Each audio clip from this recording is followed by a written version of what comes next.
وإلى أرواح أبينا وأمنا الفاتحة. أعوذ بالله من الشيطان الرجيم. بسم الله الرحمن الرحيم. الحمد لله رب العالمين الرحمن الرحيم مالك يوم الدين إياك نعبد وإياك نستعين اهدنا الصراط المستقيم صراط الذين أنعمت عليهم غير المغضوب عليهم ولا الضالين.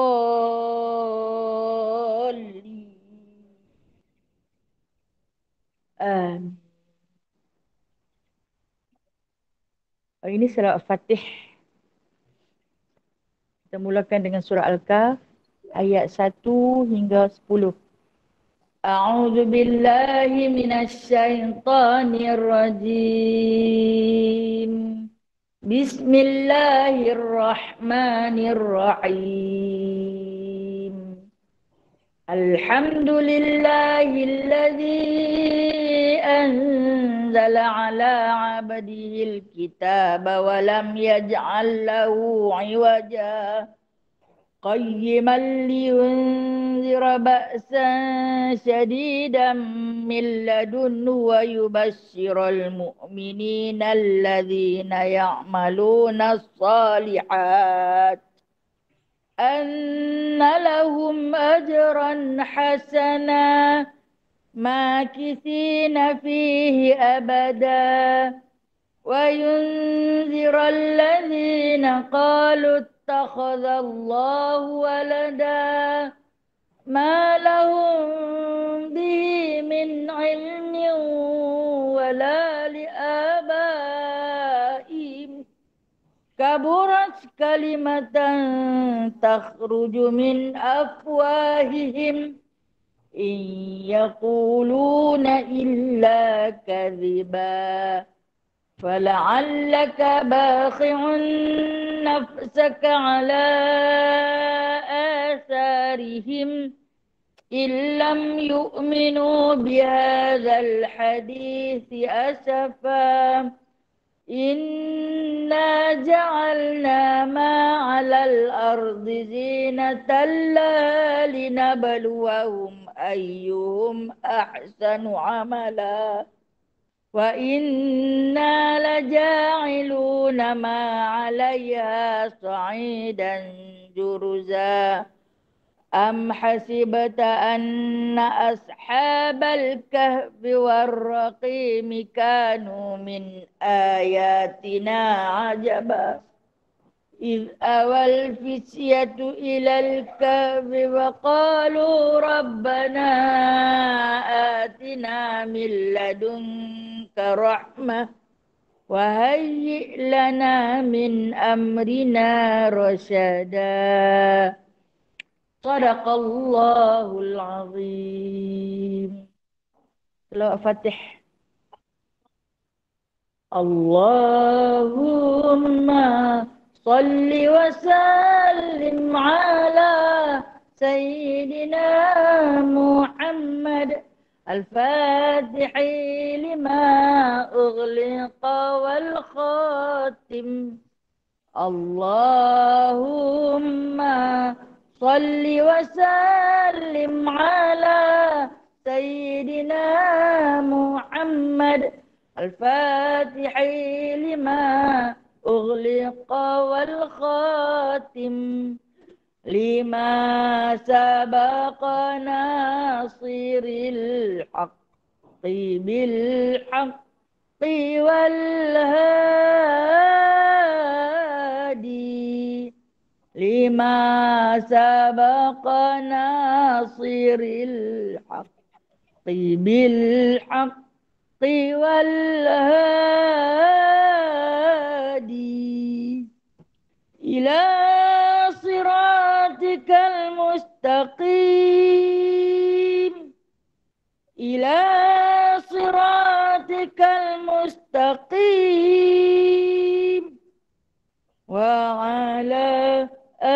آله وصحبه حق قدره ومقداره العظيم ومقداره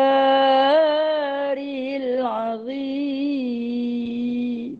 اللهم صل على سيدنا. بسم الله الرحمن الرحيم. رب اشرح لي صدري ويسر لي أمري واحلل عقدة من لساني يفقه قولي. اللهم صل على سيدنا محمد وعلى آل سيدنا محمد. رب يسر ولا تعسر، رب تمم بخير يا كريم. سبحانك لا علم لنا إلا ما علمتنا إنك أنت العليم الحكيم. إنك أنت السميع العليم. إنك أنت التواب الرحيم. Amma ba'du fa ya ibadallah. Sahabat-sahabat yang dirahmati Allah, yang dirindui Rasulullah sallallahu alaihi wasallam, yang sangat-sangat saya kasihi. Alhamdulillah. Alhamdulillah ya Allah. Terima kasih wahai Allah atas kurniaan-Mu. Sehari lagi usia dipinjamkan. Sehari lagi nikmat kesihatan diberikan. Terima kasih ya Allah atas jemputan ini. Alhamdulillah. Demi menambahkan kesyukuran kita kepada Allah, kita cuba melakukan ketaatan demi ketaatan. Itu tanda hamba yang bersyukur.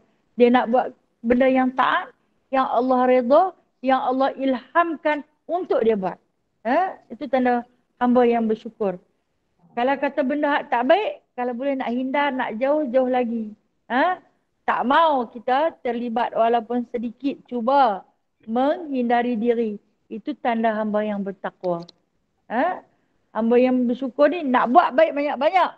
Hamba yang bertakwa nak jauh daripada segala kemungkaran dan kejahatan. Bukan mudah ni, no? Nak jaga iman, nak jaga takwa.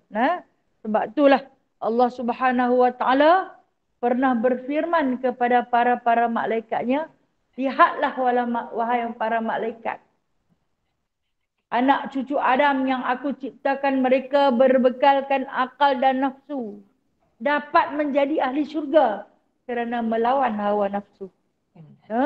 Mudah-mudahan insya-Allah, mudah-mudahan syurga yang kita idamkan akan dapat kita perolehi melalui sedikit pengorbanan, penderitaan, kesakitan yang Allah beri di dunia ni.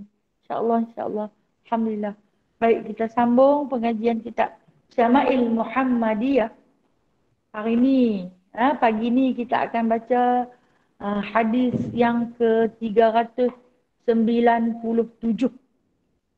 Sedar tak sedar nak? Dah hampir 7 tahun kita baca Syama'il Muhammadiyah ni. Memandangkan dia sebulan sekali. Pun tak apa, dengar juga. Mengaji juga, kan? Belajar juga.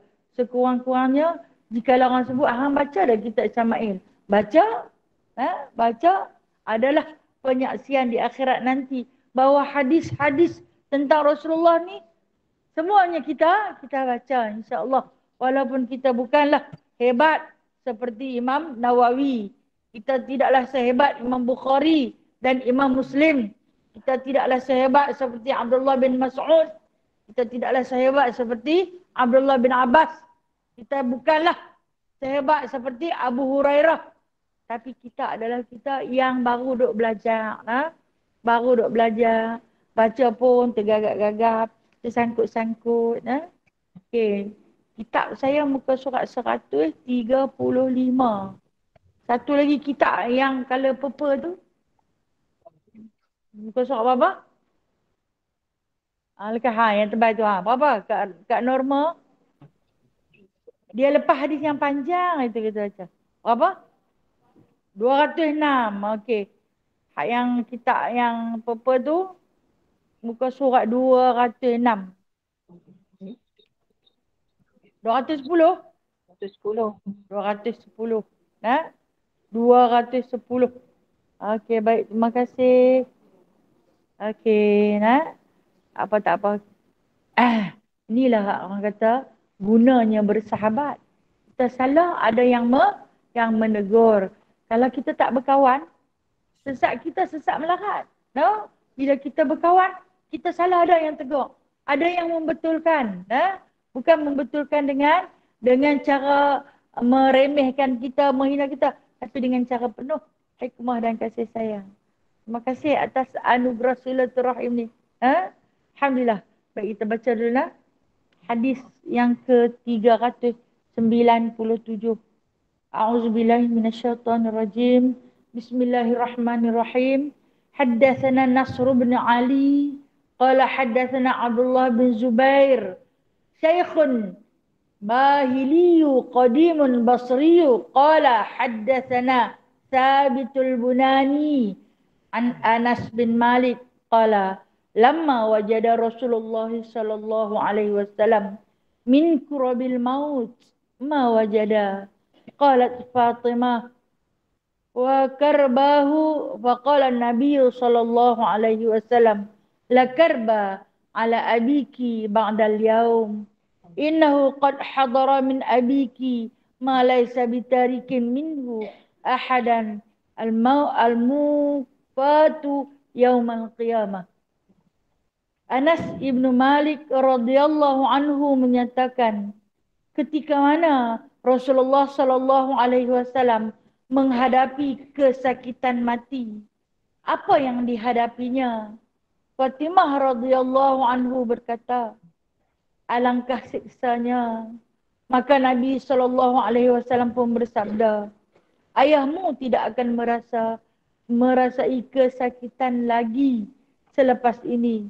Sesungguhnya telah datang kepada ayahmu apa yang tidak ada seorang pun dapat meninggalkannya, iaitu menuju ke hari kiamat.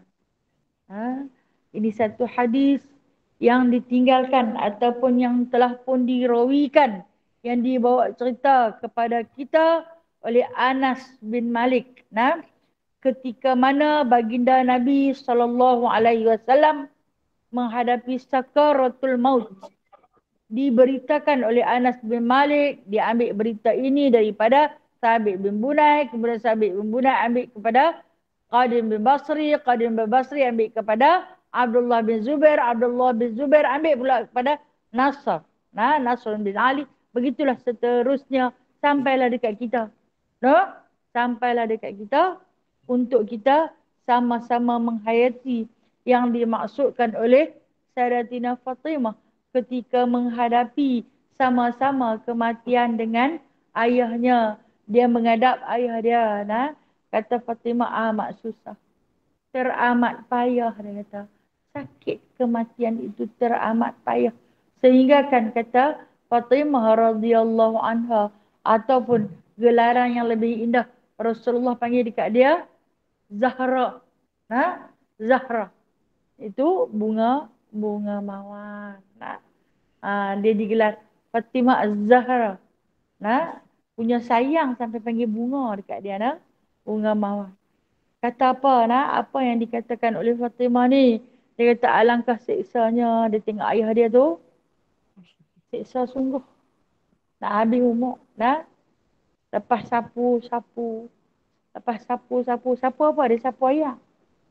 Nabi dia boleh celuk lagi ayat kan, dia minta satu bijana, satu bekas air, dihantar ke sisinya, dia celuk ayat dengan tangan dia, dia sapu muka dia. Yang mana kata Fatimah Az-Zahra, badan Nabi terlampau panas, ayat yang sapu tu cepat kering. Dia celuk lagi tangan dia, dia sapu di kepala dia, hinggalah kepada saat dia tak boleh angkat tangan dan nak celuk sendiri dalam bekas ayat, maka Fatimah yang menyambung tugas membasahi anggota-anggota Nabi, yang mana Nabi suruh basuh muka, kepala, tangan sampai siku. Itu di antara anggota apa? Wudu kan? Antara anggota wudu yang Nabi suruh basuh. Sebab apa? Suhu kepanasan badan Nabi naik makin naik. Panas terlampau sehingga dia jadi merah. Merah terlalu panas. dan melihat situasi sedemikian, maka Sayyidatina Fatimah pun kata dekat ayah dia, susahnya, seksanya ayah, dia kata. Sedangkan Rasulullah tu kekasih Allah kan, sepatutnya Allah layanglah dia dengan sebaik-baiknya. Dicabutlah nyawanya dengan seringan-ringannya. Diberikanlah keselesaan tanpa rasa sakit. Allah mampu dah buat macam tu. Awak pula tak mampu. Kita ni dia punya. Dia boleh buat apa saja dia nak buat dekat kita. Allah boleh buat Rasulullah tak rasa apa macam kena bius tu. Kan kita lepas kena bius tu, doktor nak cabut gigi. Belum dia bius tu, kerah kaki-kaki tangan. Dia enjek-enjek ubat bius tu, kita nak kata doktor nak cabut semua pun cabut lah. Kan? Tak rasa apa dah. Allah Ta'ala tak buat dekat Rasulullah macam tu. Pasal apa dia bagi Rasulullah rasa sakit? Sakit. Sampai dia kata sakitnya. Dia kata kepada Sayyidatina Aisyah, sakarat ni sakit, dia kata. Sakit sungguh. Dia rasa kesakitan tu.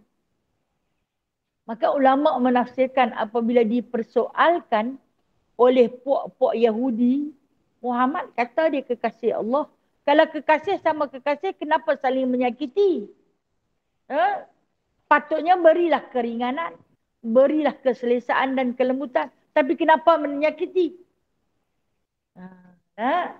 Baik, maka dijawab oleh Allah Subhanahu Wa Taala melalui Jibril, diilhamkan kepada para sahabat Nabi sallallahu alaihi wasallam. Sesungguhnya Nabi menghadapi kesakitan ketika hendak mati adalah demi meningkatkan darjat baginda, dan dia minta kepada Allah nak rasa sakit. Sakit tu dia sanggup tanggung andainya boleh berbahagi dua dengan umat dia. Kalau tidak sakit nak mati lagi teruk. Tapi rupa-rupanya kita dah berbahagi dua dengan Nabi. Jika beginilah kesakitannya, ya Allah, aku rela tanggung lebih lagi. Asalkan umat aku dibahagi dua. Makna dibahagi dua, rasa sakit yang kita rasa, yang bakal kita rasa. Kita tak rasa lagi kan? Kita duk kata je, hamba sakit macam nak mati. Sakit nak mampus, orang Belah kata kan? Boleh sakit sungguh, aku rasa macam nak mati dah. Bukan lagi no. Tak ada lagi orang mati bangkit mai sakit sungguh nak mati. Mati dah. Tak dah. Tapi dibahagi dua dah. Nabi dah ambil separuh dah daripada tu. Dengan penuh kecintaan baginda. Dia minta pada Allah. Kerana sesungguhnya umat aku lemah. Itulah yang selalu Nabi ulang. Umat aku lemah, ya Allah, dia tak tahan.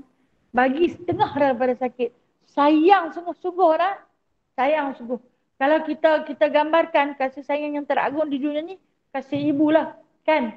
Kalau tengok anak dia sakit, dia tak tidur. Dia sanggup berjaga daripada malam sampai pagi. Kalau dia tengok anak dia menderita kesakitan, dia minta ke Allah, ya Allah, bagilah kesakitan tu dekat aku.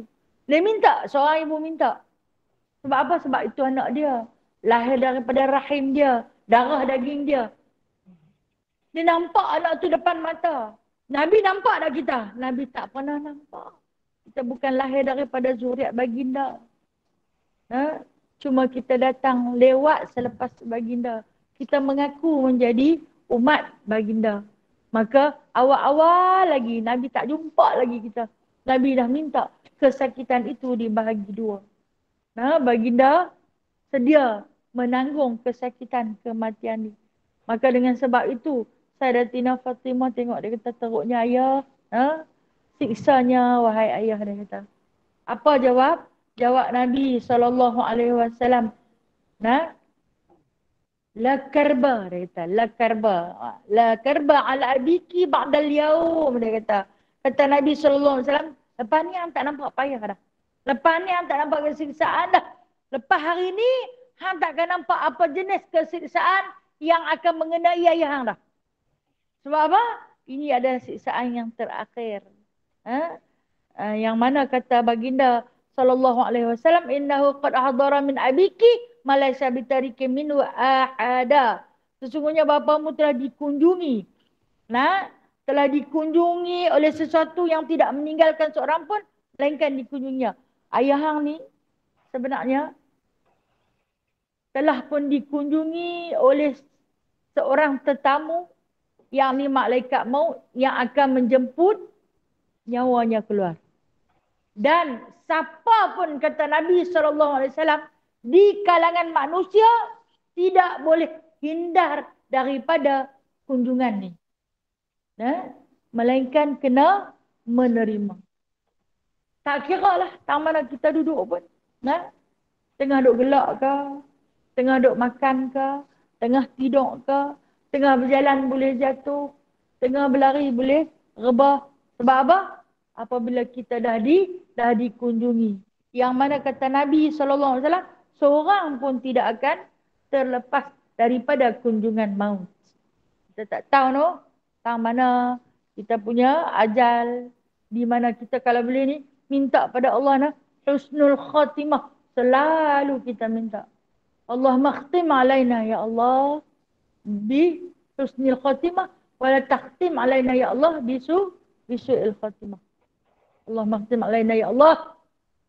Aku minta ya Allah akhirlah penghidupan aku ini dengan sebaik-baik akhirat. Kalau boleh nak mati atas katil, elok-elok, siap dah bersembahyang. Kalau boleh nak mati di atas sejadah, tengah bersujud. Tidak? Itu kata kita. Dan kematian baginda SAW bukan dalam bersujud. Bukan tengah sembahyang. Tapi baginda sentiasa bersih dan suci. Yang mana kata Nabi SAW, al-maut qiyamah. Mati ni kata adalah kiamat. Man mata faqad qamat qiyamah. Siapa yang mati maka sesungguhnya dia dah menghadapi kiamat. Kiamat apa? Kiamat kecil. Kiamat pertama. Pasal apa? Tinggalkan segala-galanya. Tinggalkan anak, tinggalkan isteri, tinggalkan harta, tinggalkan rumah, tinggal kereta, tinggal semua. Yang bawa adalah amalan. Itu Nabi kata, orang yang mati ni dia dah rasa satu kiamat. Kiamat yang pertama. Dan ketahuilah wahai Fatimah, lepas ni hang takkan jumpa dah ayah hang menangis kerana derita. Kan Nabi bila disakiti lah, duduk seorang-seorang menangis, terisak-isak. Menangis bukan sedih sebab disakiti. Menangis takut orang yang dia sampaikan dakwah tu tak dapat hidayah. Dakwah yang dia jalankan tu tak diterima oleh orang. Dia menangis. Dia kesian. Dia selalu kata, ya Allah ampunkan mereka.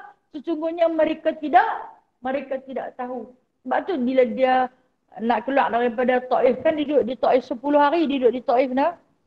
Punyalah je orang, bayangkan Nabi ni, dia diutuskan di tengah-tengah masyarakat yang paling sakit. Sakit apa? Sakit akidah. Yang menyembah berhalanya, yang berkahwin pun tidak. Hanya melakukan perzinaan demi perzinaan. Yang menjadikan arak itu adalah sebagai minuman biasa. Yang menjadikan wanita-wanita itu seperti barang dagangan, barang mainan, bahan perjudian. Nabi diutuskan di tengah-tengah masyarakat yang sakit ni. Kemudian dia seorang-seorang nak bangkit, nak bawa dakwah ni. Allah, susahnya nak. Dan bila orang tak terima, bawa diri ke Taif. Sampai di Taif, nak masuk tu kena melintasi, kalau kita panggil border, custom tengah tu. Ada 3 orang musuh dia ni. Yang tukang jadi custom. Kita kalau nak masuk, pegawai custom tu musuh kita, dia akan tanya macam-macam. Ya? Nabi tak bawa apa melainkan tongkat. Ditemani oleh Zaid. Ditemani oleh Zaid bin Harithah. Zaid bin Thabit. Silap cakap nah. Bila masuk di dalam Taif tu, tak apa. Kata yang Utbah bin Rabi'ah sampai koyak ke lambu Kaabah pun, aku takkan ikut cakap Muhammad. Dia sedih sangat.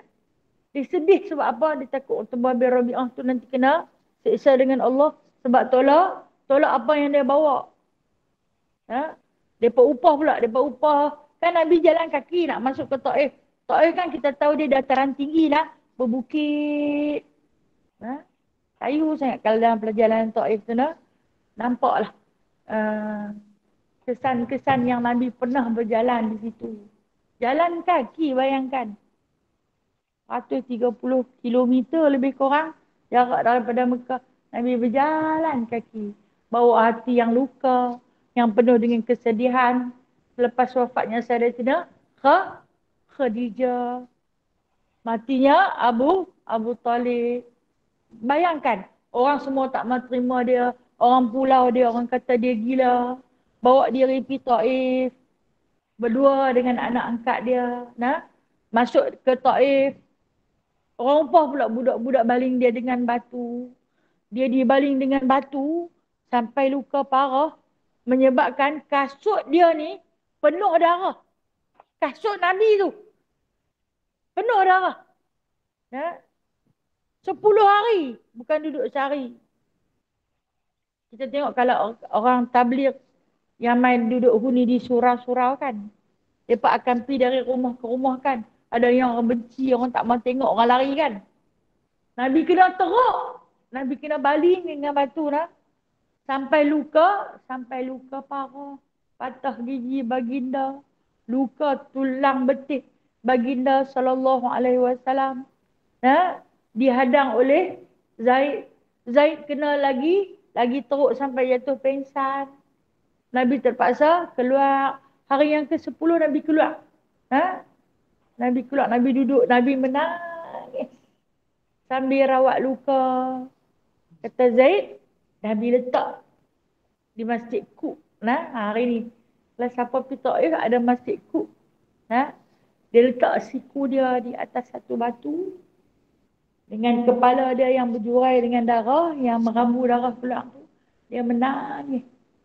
Dia takut apa? Dia takut seluruh penduduk Taif itu dibalas seperti mana penduduk kaum Nabi Allah Lut yang dikalih bumi. Taif tak besar mana lah. Yang dikalih bumi. Yang sampai hari ni nama Lut mati. Dia takut. Hanya dia berdoa pada Allah. Kan malaikat yang jaga gunung di Taif. Taif tu dia diapit dengan gunung lah. Mau tak aku nak hempak penduduk ni dengan gunung. Sekali kau angkat je. Jibril tawarkan. Mau tak aku berjengkah sekali je. Jahat sungguh mereka ni. Jangan, dia kata jangan. Jangan buat. Sayangnya dia. No? Sayang sungguh-sungguh dia. Allah, ya Allah. Sebab tu dia sanggup berkongsi rasa kesakitan. Sebab kasih sayang Nabi sallallahu alaihi wasallam kepada umat terlalu besar.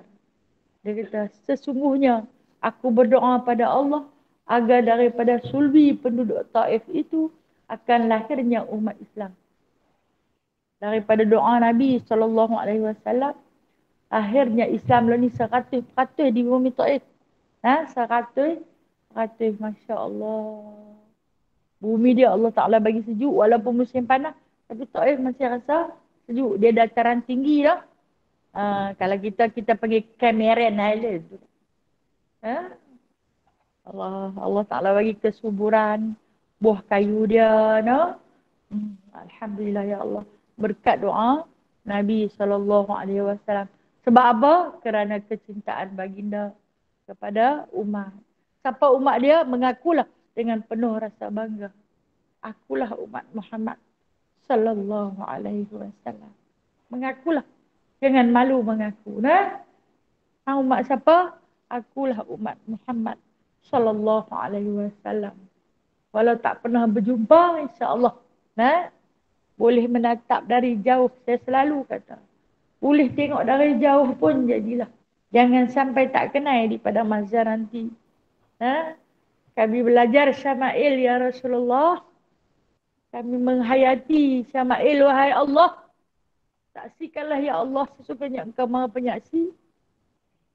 Kami juga merindui dia, insya-Allah dah.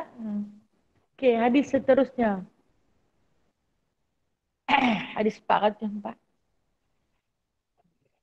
Tiga kali ni angin bawa, minta maaf nah. 398 ha. Haddatsana Abul Khattab Ziyad bin Yahya Al-Basri wa Nasr bin Ali qala haddatsana Abdul Rabbih bin Bariq Al-Hanafi qala sami'tu jaddi aba ummi Simak bin Walidi yuhaddits annahu sami'a Ibn Abbas yuhadditsu annahu sami'a Rasulullah sallallahu alaihi wasallam yaqul man kana lahu furatani min ummati adkhalahu Allah ta'ala bihimal jannah. Faqalat Aisyah faman kana lahu furatun min ummatika qala wa man kana lahu furatun ya muwaffaqahu qalat faman lam yakul lahu furatun min ummatika qala fa ana furatun li ummati lan yusabu bimithli. Masya Allah. Allah. Ibnu Abbas radhiyallahu anhu menyatakan dia mendengar Rasulullah sallallahu alaihi wasallam bersabda, sesiapa di kalangan umatku yang mempunyai 2 orang anak yang meninggal sebelum dirinya, maka Allah Subhanahu wa taala pasti akan memasukkannya ke dalam syurga berkat kedua anaknya. Maka Aisyah bertanya, bagaimana orang yang mempunyai seorang anak sahaja? Maka Nabi SAW menjawab, begitu juga yang mempunyai seorang anak, wahai orang yang dilimpahi taufik, yakni Aisyah. Aisyah bertanya lagi, bagaimana orang yang langsung tidak memiliki anak? Maka jawab baginda Nabi SAW, maka akulah anak yang meninggal sebelum umatku. Mereka tidak akan merasa apa yang aku rasai. Orang itu juga yang akan masuk surga jika dia merasa sedih atas kematianku. Allah.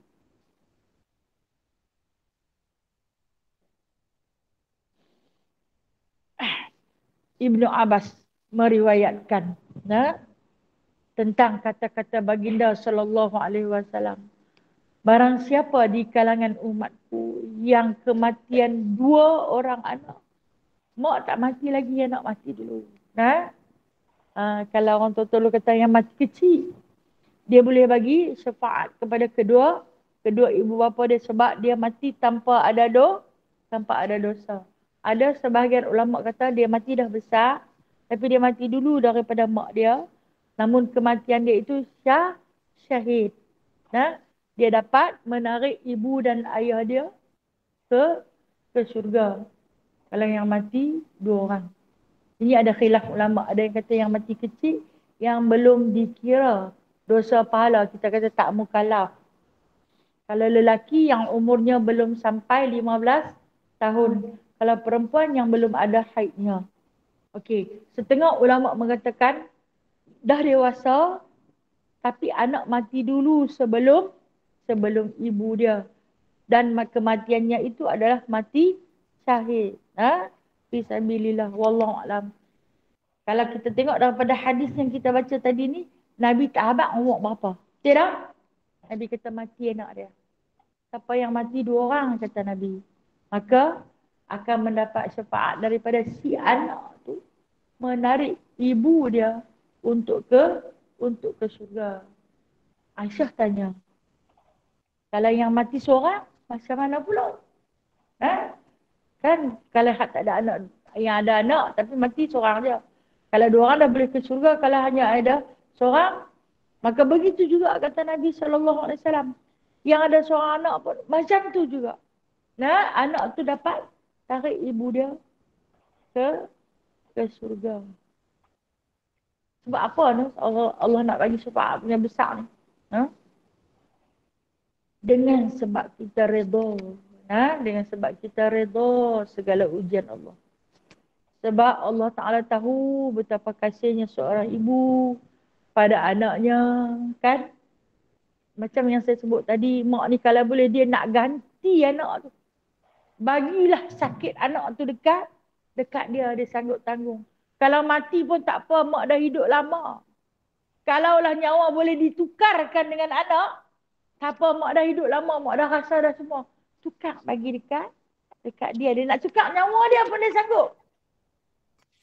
Dia nak cerita tentang besarnya kasih ibu. Tapi lebih besar kasih Nabi SAW. Sehingga Nabi kata kalau seorang mati pun macam tu juga. Nah, macam tu juga. Dapat syafaat daripada kematian. Itu menarik ibunya untuk sama-sama masuk ke syurga. Tapi dengan syarat yang dah dewasa tu mati dia mati syahid. Kemudian Aisyah tanya, macam mana kalau orang yang tak ada anak? Sebab apa? Aisyah ada anak dah. Aisyah tak ada anak dah. Aisyah duduk dengan Nabi. Aisyah tidak dikurniakan anak. Jadi, dia rasa macam dia tak ada bahagian dalam bab ni. Nah? Dia tanya kepada Nabi SAW. Macam mana pula cerita orang yang tak ada anak? Ya Rasulullah.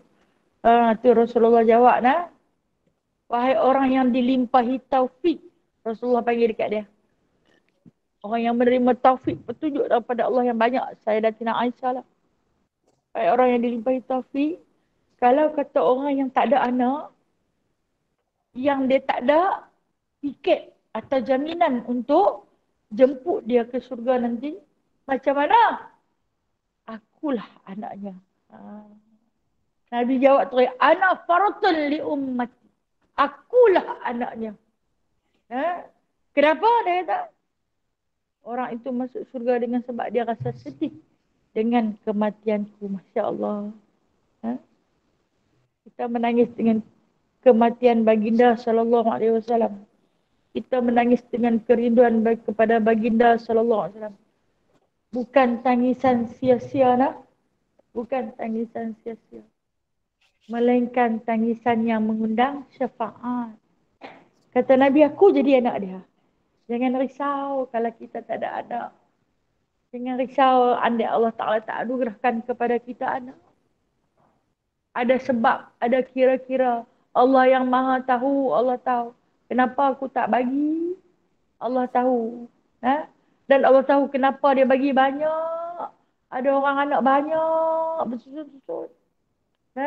Hak yang ni tak apa nak boleh jalan. Di dalam perut main pula. Kan? Itu semua akan jadi satu bahan untuk manusia yang melihat dengan pandangan mata mengutuk. Tak ada kerja lain dah, hang ni kerja beranak je. Kan tak tahu dia duduk tempah syurga. Setiap kali dia melahirkan anak, gugur semua dosa. Kita tak boleh kata dekat orang dengan apa yang kita pandang. Rezeki dia lain, rezeki kita macam lain. Nabi ni dia sentiasa bersangka baik. Kalau dua orang masuk surga terus. Kalau seorang pun masuk surga. Kalau tak ada aku jadi anak dia. Ini jawapan yang mengembirakan hati Sayyidatina Aisyah. Dan mengembirakan hati wanita-wanita yang tidak ada anak. Tapi bersedihlah dengan kematianku. Kan dia sebut nak. Yang merasa sedih dengan kematianku. Masya Allah. Apa yang tak sedih no? Dengan kematian baginda Nabi SAW. Kesimpulan daripada hadis yang kita baca ni, saya nak baca kesimpulan dalam kitab saya. Dia ada cerita tentang kesimpulan ataupun maklumat tambahan daripada hadis panjang yang kita baca. Hadis yang 396, 397 dan 398. Rumusan daripada hadis-hadis tersebut. Baik, saya baca seorang lah. Sebab dalam kitab perempuan tak ada, kitab saya dah. Di mana secara kesimpulannya dapatlah kita ketahui daripada kitab Syama'il Muhammadiyah ini, permulaan sakit Nabi SAW iaitu pada tanggal 29 Safar. Nabi mula sakit pada tanggal 29 Safar tahun ke-11 Hijrah. Nabi mula rasa sakit. Iaitu pada hari itu baginda menghadiri satu pengkebumian seorang sahabat. Nabi pergi ke perkuburan Al-Baqi'. Dalam perjalanan balik daripada perkuburan Al-Baqi', ketika ni musim panas. Nah, musim panas. Bulan Safar, dia nak pergi ke Rabi'ul Awal. Rabi' ni, musim bunga, dia panggil Rabi'. Nah, dia nak pergi daripada Safar, nak pergi ke Rabi'ul Awal ni, dia panas amat sangat. Madinah ni, dia kalau musim panas, panas sungguh. Kalau sejuk, sejuk sungguh. Dalam perjalanan balik daripada perkuburan Baqi', bukan jauh mana. Perkuburan Baqi' dengan rumah Rasulullah dekat je. Nah. Masa tu di tengah jalan, Nabi berjalan dah terhoyong ayang. Sakit yang mengenai baginda sallallahu alaihi wasallam, iaitu baginda ditimpa sakit kepala, terus sakit. Kalau kita katalah pening, tengah-tengah duk jalan, pening. Dia panggil apa? Pening nak hitam. Gelap mata. Nabi start dah. Nah, suhu badan baginda semakin naik. Maka sahabat terpaksa papah Nabi rasa badan dia panas sampai dia letak tangan di atas serban dia pun rasa. Bahan kepanasan tu. Sampai di atas serban dia pun rasa. Nah? Dan kemudian sakit itulah berlarutan. Tapi Nabi tetap pergi semayang juga. Masa tu dia pergi lagi semayang. Dia ulang alik. Tu yang kadang-kadang dia tak boleh nak berdiri, dia duduk. Ketika mana dia mampu berdiri, dia bangkit berdiri. Sebab dia nak tinggal hukum dekat kita nak boleh semayang duduk ni. Tidak, kita tak kerti nak semayang duduk macam mana. Dia punya ajak kita sampai dia wafat. Dia ajak kita. No? Dia tak tinggal sungguh Allah. Sayang sungguh dia kat kita. Rahmat daripada kesakitan dia tu bawa rahmat dekat kita. Dia sakit, kita dapat rahmat apa? Nabi dia sakit, dia semayang duduk macam ni. Nah, sampai kepada tahap tu dia ajak. Kemudian dalam tempoh dia sakit ni, dia masih lagi bergilir-gilir ke rumah isteri dia. Yang ketika itu ada 10 orang isteri dan seorang hamba Qibti. Sebelah lah. Maritul Qibti. Dia masih bergilir-gilir. Dan abang-abang, dia adil. Dia tetap adil walaupun dia sakit. Kalau kata nak jadi seorang suami yang beristeri lebih daripada satu, walau macam mana pun yang kena adil. Ni hak yang seronok hampir duduk rumah kamu. Masa sakit dah hamil cari aku hak yang tak apa nak jenis kat mata. Ada juga yang macam tu kan. Ni apa yang dia cari ni no? Saya tak boleh cerita pasal poligami marah lebih daripada dosa no? Tak boleh. Sebab Islam mengharuskan, Al-Quran mengizinkan. Kenapa kita nak menentang? Dengan sebab no, kalau dapat suami macam Rasulullah ni adil, tak apa. Yang ni pasal tak adil lah no. Dan bila dalam giliran tu dia sampai tanya, esok rumah siapa? Pasal apa dia takut tak sempat balik rumah Aisyah. Dia takut tak sempat balik rumah Aisyah. Dan isteri-isteri yang lain, siapa dia? Sayyidatina Hafsah. Siapa dia Sayyidatina Hafsah ni? Puteri kepada Umar Al-Khattab. Berbincanglah sama-sama dengan Ummul Mukminin. Isteri-isteri yang lain. Rasulullah ni perasan tak? Dia tanya esok rumah siapa? Dia nak balik rumah Aisyah. Rumah isteri dia tu dekat saja. Dekat-dekat. Tapi atas nama keadilan dia bergilir. Nak balik rumah Aisyah. Lah ni bagi tahu dekat dia lah. Bagi dia senang-senang hati. Kita bermusyawarah bersama-sama. Kami redha untuk Rasulullah duduk di rumah Aisyah. Kami akan bergilir-gilir pergi kat Rasulullah. Mereka tak bagi Rasulullah bergilir-gilir pergi rumah mereka. Mereka pula bergilir-gilir. Pergi di rumah Rasulullah sallallahu alaihi wasallam. Lepas tu panggil lah. Panggil siapa? Panggil Fadlu bin Abbas. Fadlu bin Abbas ni sepupu Rasulullah. Anak Sayyidina Abbas bin Abdul Muttalib. Adik kepada Abdullah bin Abbas. Fadlu bin Abbas ni tengok-tengok nak papah Rasulullah dah tak boleh. Pasal apa? Dia dah tak seimbang. Sebelah tangan tak boleh. Kena ada lagi seorang papah. Panggil pula Anas bin Malik. Mari kita usung. Ya. Papah kedua belah tangan dia. Bawa balik rumah Sayyidatina Aisyah. Kemudian dalam sejarah melakarkan. Nabi sakit 2 minggu kan? Lepas 5 hari Nabi sakit. Lepas 5 hari, 6 hari dulu gitulah.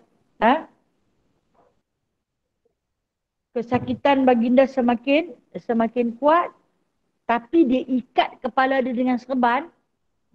Ni saya ambil daripada petikan hadis yang kita baca lah. Dia ikat kepala dia dengan serban. Dia masuk juga dalam masjid. Dia masuk juga dalam masjid bila dia rasa ringan sikit. Tapi dia ikat kuat kepala dia. Dengan serban dia. Yang mana kata Saidina Anas bin Malik, dia ikat dengan serban warna kuning. Sama apa kain yang dia dapat lah. Dia ikat, dia rasa lega sikit. Lepas tu dia baca khutbah.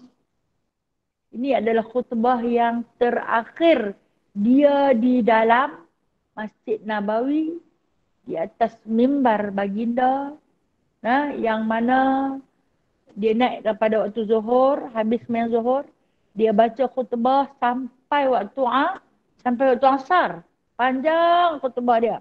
Di antara petikan-petikan khutbah baginda SAW, dia pesan sungguh-sungguh, kalau aku mati, jangan jadikan kuburan aku itu masjid. Maksud dia, hampa jangan duduk semayang atas kubur aku. Aku bukan patut disembah, tapi Allah yang patut disembah. Jangan hampa jadikan kuburan aku itu sebagai masjid. Jangan semayang. Kalau nak berdoa, jangan berdoa menghadap arah masjid, tapi menghadap arah qiblat. Jangan dia kata. Kalau nak berdoa macam mana pun, hanya sekadar bercakap-cakap sahaja. Kita menghadap arah qiblat. Boleh kalau kita pergi ziarah macam kita masuk Raudhah, kita sekadar bagi salam kan. Assalamualaikum ya Rasulullah. Assalamualaikum ya Nabi Allah. Assalamualaikum ya Habiballah. Menghadap balik arah qiblat, berdoalah. Dengan syafaat baginda sallallahu alaihi wasallam, Allah Maha mendengar dan memakbulkan segala doa. Kemudian di antara khutbah yang terakhir Nabi kata apa? Minta dia qisas. Ingat dah lagi? Minta dia qisas. Siapa nak qisas aku? Siapa yang aku pernah jatuhkan maruah dia? Siapa yang pernah aku bagi sakit hati dia? Siapa yang pernah aku bagi sakit fizikal dia, tubuh badan dia? Hari ini qisaslah aku. Kan bangkit seorang sahabat. Nak qisaskan dia dengan cambuk. Cambuk tu dia kata ada di rumah dia, pergi minta dekat Fatimah tahu dekat mana. Minta kat Aisyah kata tak ada. Tanya Anas balik, Anas kata tak ada. Minta dekat Fatimah tanya nak buat apa? Ayahmu akan dikesal, jangan buat ayahku, dia kata. Ayahku sakit. Jangan buat ayahku, dia kata. Ayahku dah sakit. Kita dah baca kan hadis tu kan, Masya Allah. Pilunya hati, ya Allah. Kemudian, apalagi pesanan Rasulullah. Dia pesan suruh buat baik kat orang Ansar. Ingat balik hadis kita baca kan? Dia pesan orang Ansar ni orang yang tolong kita. Kita berdagang selai sepinggang daripada Mekah, naik ke Madinah. Mereka terima kita sebagai saudara. Bagi rumah duduk, kita boleh duduk. Bagi tanah, kita boleh duduk. Bagi perniagaan, kita boleh share. Bahkan, ada yang bagi isteri pun ada. Perbaiklah dengan orang-orang Ansar. Kemudian apa lagi? Di antara pesanan baginda sallallahu alaihi wasallam, dia kata, aku telah pun diberi pilih oleh Allah Subhanahu wa taala kesenangan hidup di dunia sampai kiamat. Tapi aku pilih untuk kembali ke sisinya. Alamat Nabi nak mati. Diberi damai dah, bagi pilihan. Ada Allah Ta'ala nak bagi makan, kenyang, nak apa, minta aja. Minta aja, terus main. Singgah sana, hidup yang mewah. Awak zaman Rasulullah tu tak ada ke? Hak yang singgah sana elok. Sebab zaman Nabi Sulaiman dah ada. Sampai hari ni orang tak boleh buat macam mana istana Nabi Allah Sulaiman tu. Yang hebat. Apa tak sangat Zaman Nabi Allah Muhammad sallallahu alaihi wasallam. Kita ingat zaman dulu tak ada apa. Jangan kata tak ada apa. Allah Tuhan yang tu satu tu dari dulu. Sampai kelar. Ya, kita dah rasa macam kita lah canggih sangat lah. Ha. Walhal apa yang pernah Allah Ta'ala limpahkan kepada Nabi SAW, kita tak boleh rasa lagi lah ni. Apa dia? Buruk. Ha? Yang sekali terbang, hilang terus. Saujana mata memandang, hilang terus. Kita pernah dapat? Kita tak pernah dapat. Ha. Itu zaman Nabi SAW. Dan kemudian apa lagi di antara khutbah yang dia pesan? Di antara petikan khutbah tu. Jaga solat. Ha. Jaga solat. Jaga kaum wanita. Nah, orang perempuan ni lemah. Lemah sangat dia kata. Hati dia lemah, dia mudah dipengaruh. Jadi dia pesan lah. Ha? Lepas tu hari tu hari terakhir dia. Ha. Hari dia yang terakhir. Kemudian dia terus balik ke rumah. Dia sakit. Tapi ada juga yang dia selang selipi. Namun dia terus sakit yang amat sangat. Sehingga kan dikatakan terus menerus 2 hari sebelum dia wafat tu dia tak pergi langsung. Ha? Dia tak pergi langsung ke masjid. Dia lantik Saidina Abu Bakar As-Siddiq sebagai imam. Terus jadi.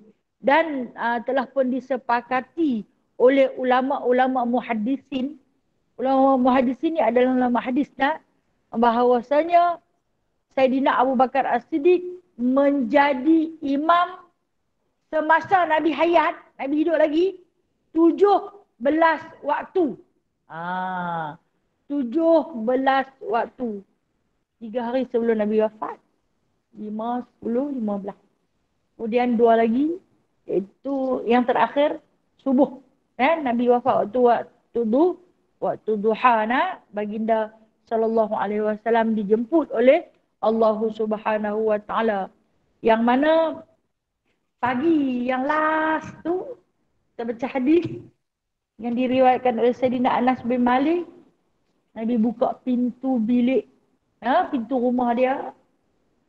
Dia pun tengok wajah Nabi macam mana? Putih, tegak cantik, tersenyum, ramah. Seronok. Apa kata dia sihat dah tu. Tengok kita gelak elok pun. Apa buat? Abu Bakar hunduk ke belakang. Abu Bakar dah duduk dah kat tempat imam. Abu Bakar hunduk ke belakang nak bagi Nabi.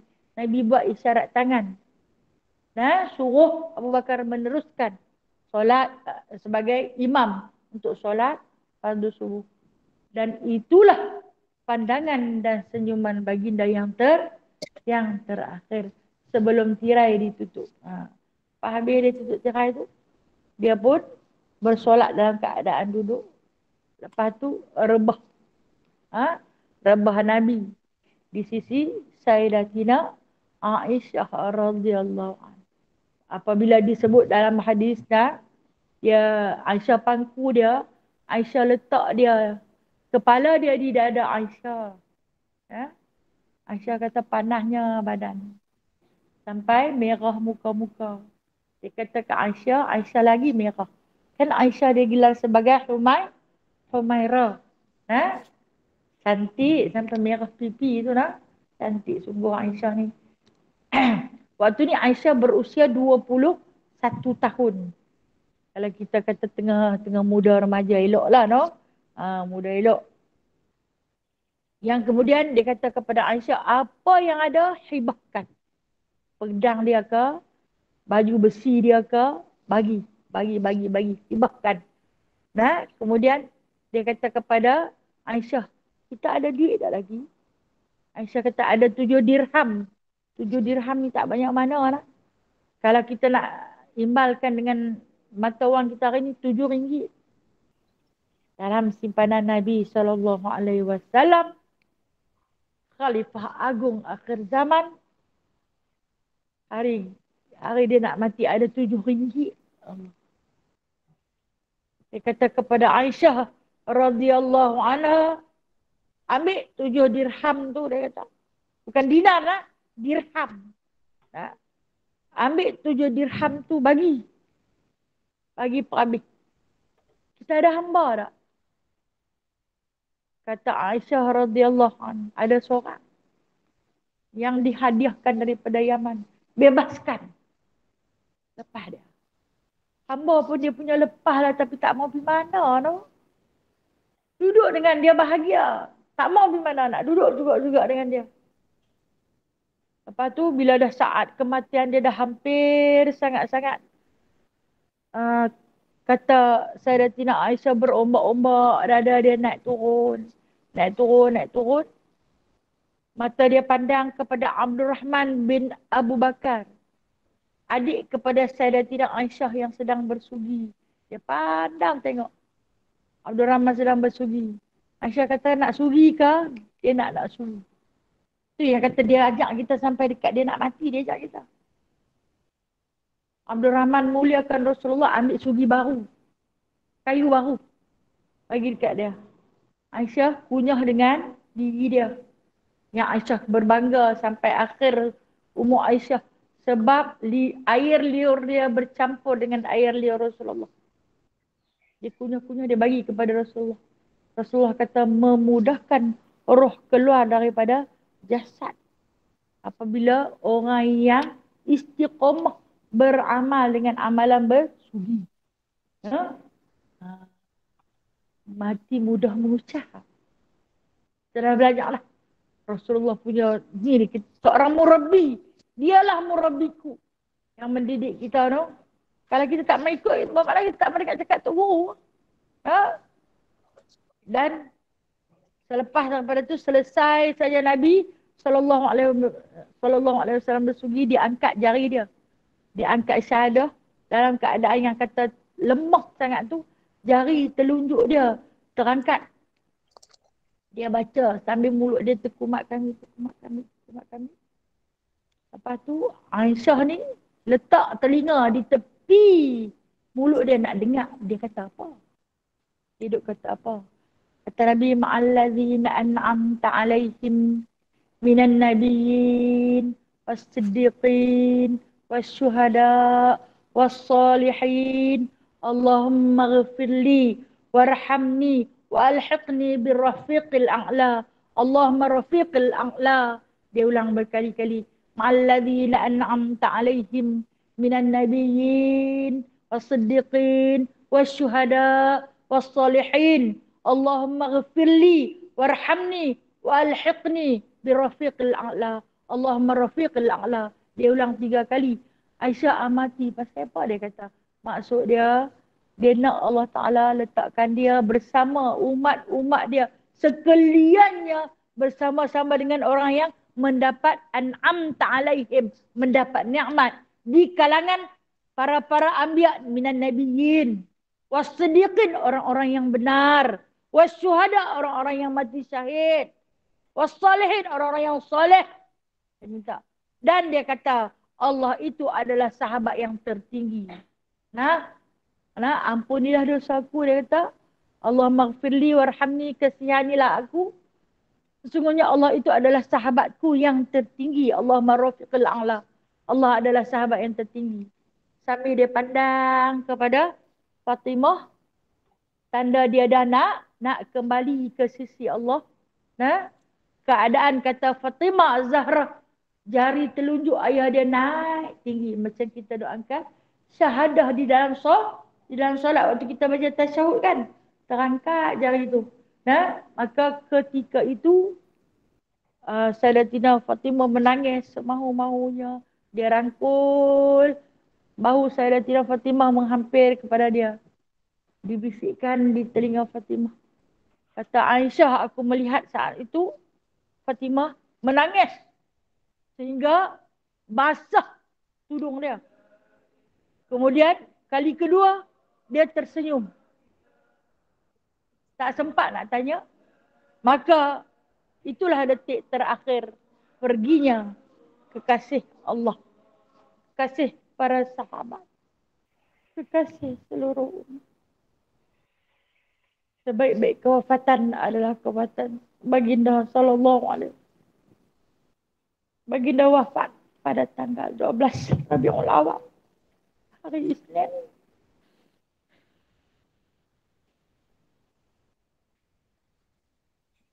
waktu duha tahun ke-11 Hijrah di usia baginda 63 tahun 4 hari.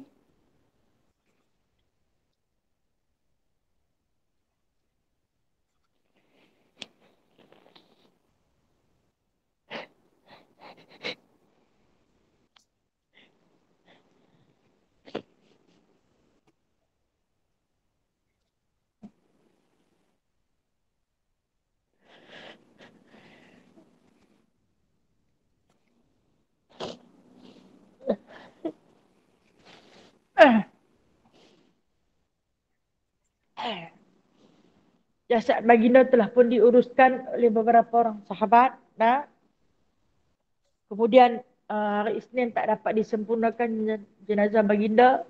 Berlaku pemilihan khalifah. Kemudian hari Selasa seharian diuruskan jenazah baginda sallallahu alaihi wasallam pada hari Selasa, yang mana Nabi berpesan siapa-siapa yang nak bagi mandi dia adalah di kalangan saudara sepupu sebelah ayah dia. Semua anak Saidina Abbas. Fadl bin Abbas, Qatsan bin Abbas, Saidina Ali bin Abu Talib, Abdullah bin Abbas. Empat-empat orang ni sepupu dia. Kemudian Ustamah bin Zaid, asal daripada hamba dia, dia bebas, tak mau pergi mana. Nah, kemudian ada lagi Syukran di antara hamba dia yang dia bebas, yang tak mau pergi mana. Nah, dan seorang lagi Aus bin Khalil. Mereka ini bertindak mengalihkan jasad Nabi SAW. Sementara Saidina Ali karamallahu wajhah riba pangku Nabi. Nabi dimandikan di atas riba para sahabat. Nah, sepupu dia yang terdekat. Anak Saidina Abbas radhiyallahu anhu. Dan kemudian jenazah Nabi diceritakan dimandikan tanpa menanggal pakaian. Makna dia haram kalau kita mandi jenazah kita buka perabih. Ada tempat yang dia buka perabih nak haram. Sampai Nabi kata siapa yang memandang kepada kemaluan aku buta matanya. Dan selepas tu Nabi dikafankan, kita dah baca, dengan 3 helai kain putih daripada Yaman. Kain suluk. Kain putih, kain yang terbaik yang pernah Nabi kenakan adalah ketika mana dikafankan. Kain terakhir 3 helai tanpa dipakaikan jubah ataupun serban. Tak dipakaikan jubah dan tak dipakaikan serban. Ini pendapat sahih. Walaupun katalah perempuan akan dengar ada dia kata dia bagi pakai jubah sekian. Wallahu alam. Baik. Selepas Nabi dikafankan semua, Nabi ni disembahyangkan secara berperingkat-peringkat, rumah penuh. Ramai yang nak sembahyangkan Nabi sallallahu alaihi wasallam, tetapi sembahyang jenazah dilakukan ke atas baginda Nabi sallallahu alaihi wasallam tak ada imam. Dia bersembahyang sendiri-sendiri. Sebab terlampau ramai, masuk satu puak sembahyang sendiri pula. Kita ni berimam dengan sebab kalau tak ada imam kita tak kerti. Imam lah yang akan memimpin solat jenazah kita. Jadi semua tu masuk sembahyang sendiri-sendiri sampailah last kali kanak-kanak yang kita cerita Nabi tu dia ada sahabat-sahabat kecil. Masuk kanak-kanak ni semua penuh rumah dia. Dan yang terakhir dijemputlah Ummul Mukminin. Apa dia? Isteri-isteri baginda. Adalah satu-satunya puteri baginda Sayyidatina Fatimah. Nabi ada 7 anak. 6 mati dulu pada Nabi tu. Tengok ujian Nabi berat kan? Besar kan? 7 anak, 6 mati dulu. Tinggal 1 je. Satu-satunya yang nak duduk dengan ayah dia. Pun bisikkan yang terakhir apa? Apabila ditanyakan, dia bisik pertama yang Fatimah menangis sangat tu. Sebab dia kata duduklah, dia kata tinggallah wahai puteriku. Aku akan pindah, dia kata. Yang aku dah sampai ke hujungnya. Lepas tu yang dia tersenyum, ketahuilah Wahai Fatimah, selepas ini engkau akan menyusuriku. Lepas 6 bulan Rasulullah wafat, Fatimah ikut. Muda lagi.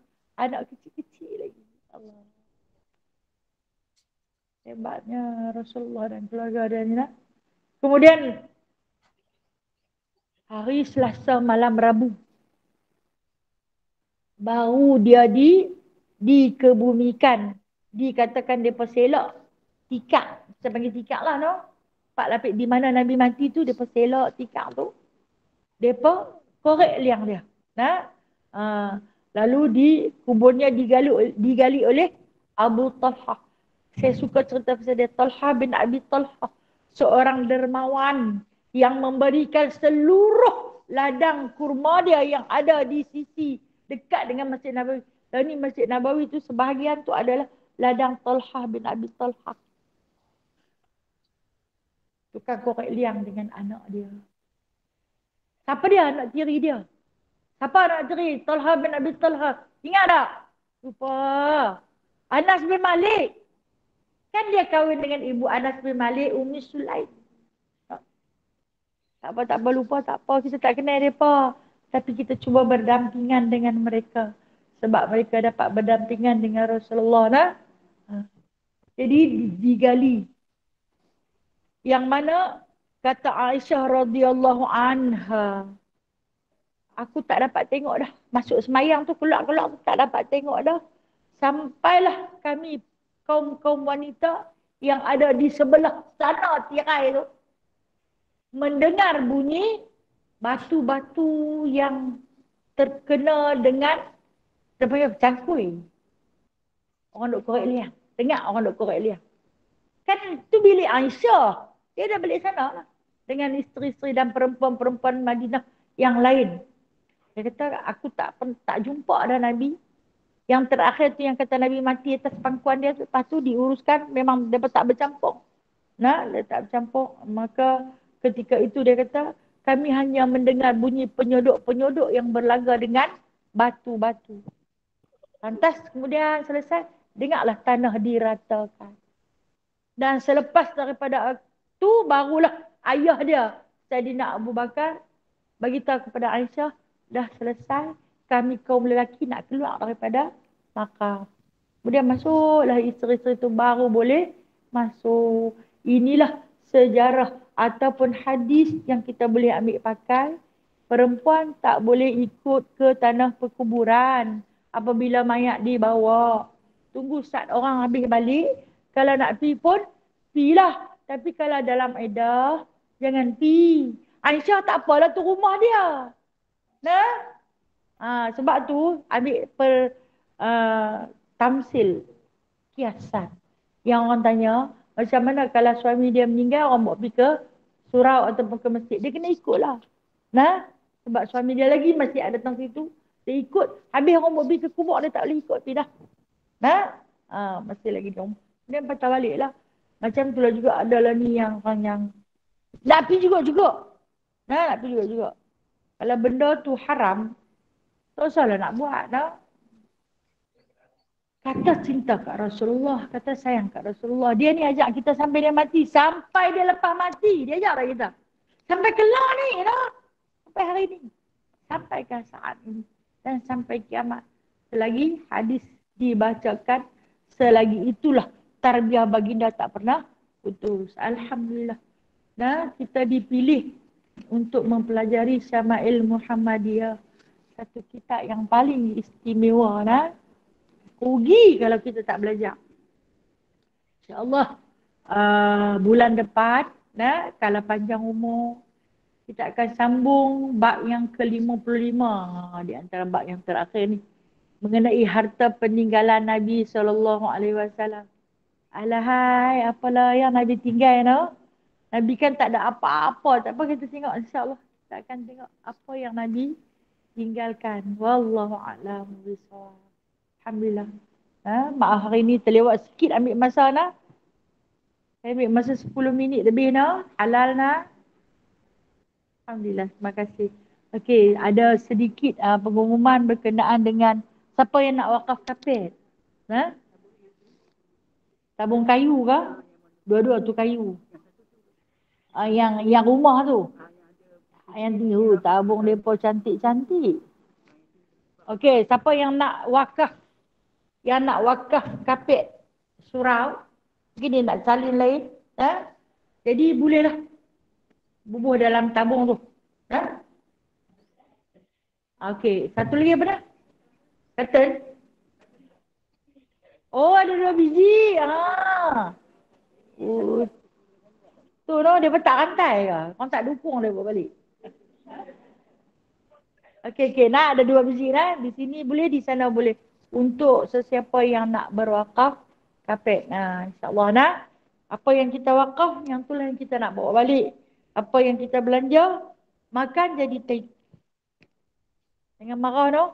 Saya kata kat saya tu, peringatan untuk diri saya sendiri. Makan boleh, sedap makan. Masuk perut, keluar jadi najis. Tapi apa yang kita belanjakan, yang tu balik. Yang tu bawa balik. Okey, baik. Tak ada apa nak? Ya, silakan.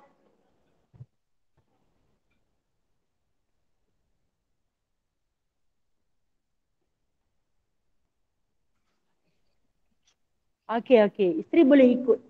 Isteri boleh ikut pergi sampailah jenazah tu dibawa keluar daripada masjid nak ke tanah perkuburan, dia tak boleh ikut. Dia boleh ikut selagi tang mana ada jenazah suami dia. No? Yang hendak diuruskan.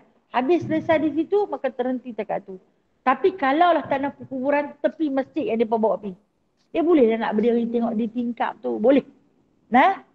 Cuma dia nak turun pergi ke tanah perkuburan, bergaul dengan lelaki-lelaki yang ada di situ adalah haram. Sebab iddah dia dah bermula.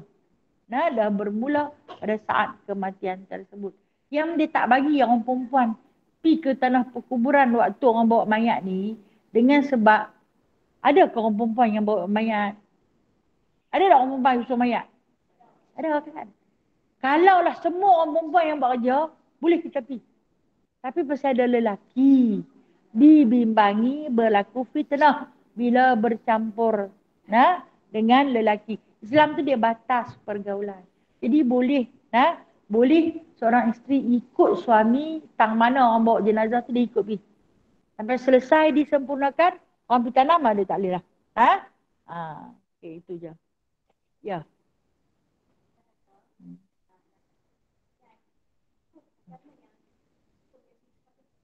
Okey, baik. Terima kasih. Nabi meninggal, isteri dia ada 10. Bermakna Nabi kahwin lebih daripada 4. Tidak?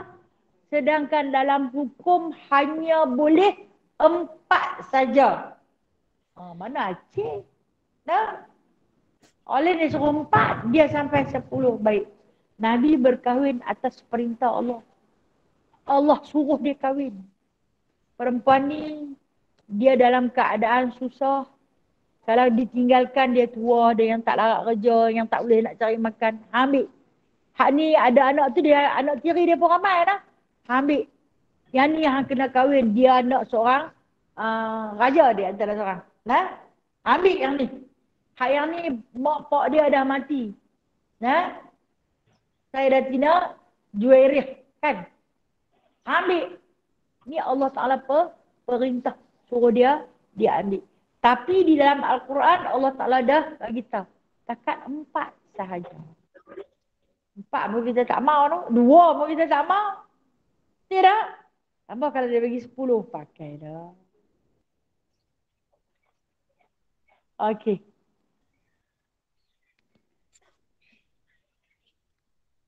Ada soalan lain? Sahabat Alamaya ada soalan?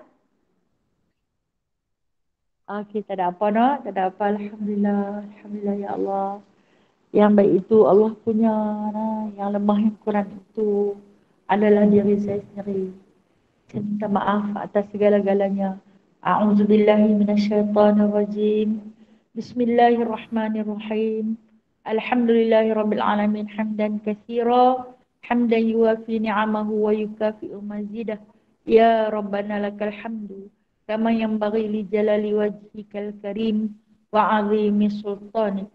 Allahumma zidna ilman nafi'a wa fahman wasi'a wa rizqan halalan tayyiba وعملا متقبلا وتوبة نصوحا وتجارة لن تبور. اللهم ارزقنا قبل الموت توبة وعند الموت شهادة وبعد الموت جنة ونعيما يا أرحم الراحمين. اللهم ربنا آتنا في الدنيا حسنة وفي الآخرة حسنة وقنا عذاب النار وأدخلنا الجنة مع الأبرار يا عزيز يا غفار يا رب العالمين. وصلى الله على سيدنا محمد والحمد لله رب العالمين. تقبل الله منكم. Taqabbal ya Terima kasih karim. Ustazah. Terima kasih semua Ustazah. nak. Assalamualaikum warahmatullahi wabarakatuh. Waalaikumsalam warahmatullahi wabarakatuh.